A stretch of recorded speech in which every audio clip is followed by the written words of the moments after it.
Welcome to Money Mondays with Christy Lambert. This week's question comes from Susan, and Susan wants to know how she can better understand her relationship with money. So Susan, this is a great question. It really gets to the root of creating the result that you want by understanding what the relationship currently is. And here's the thing, is that a lot of times we want to understand what's that one root cause, what's the one thing that's causing dysfunction in the relationship with money, what's the one thing I can change to get the result that I want. And just like any relationship, your relationship with money becomes dysfunctional over a series of times. It's not always just one big thing, but it's how we interact with money every single day. And the great news about that is that you do normally interact with money every single day, right? Or close to at least a few times a week. So you have lots of opportunities to start learning about what are those little things that are creating the dysfunction in the relationship right now. So here's what I want you to do. If you really want to start getting clear on your relationship with money, I want you to keep a journal for the next 7 days. And here's the thing, you've probably tracked your spending or earning before, tried budgeting.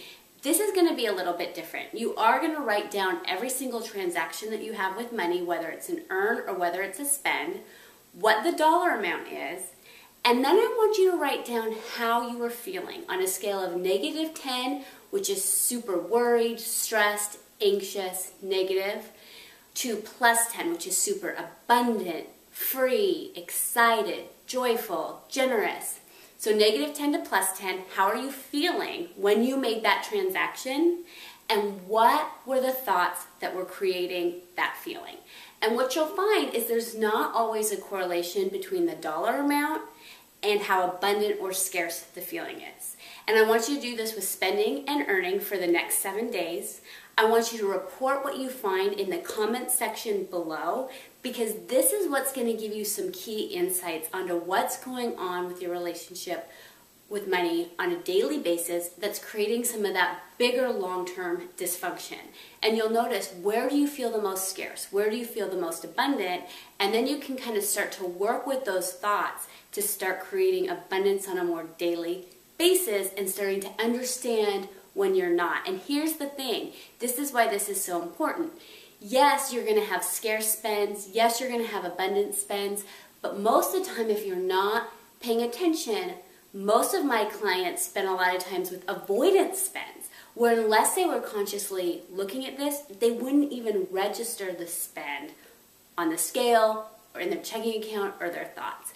And I want you to start really, really being honest about how you're feeling with each transaction, and this is going to make you become aware of that relationship with money. If you're really, really diligent about this, it's going to be hard for you to have any avoidance spends, and you're going to get a lot of deep information onto what's going on with your relationship with money. So again, for the next 7 days, I want you to track all of your spending, all of your earning, the dollar amount, what the purchase was, how you were feeling on a scale of -10 to +10, and I want you to summarize what you found out in the comment section below, and then email me with any additional questions that you have on money, and you might be featured in the next issue of Money Mondays with Christy Lambert. Thanks for joining. Money, money, money, money.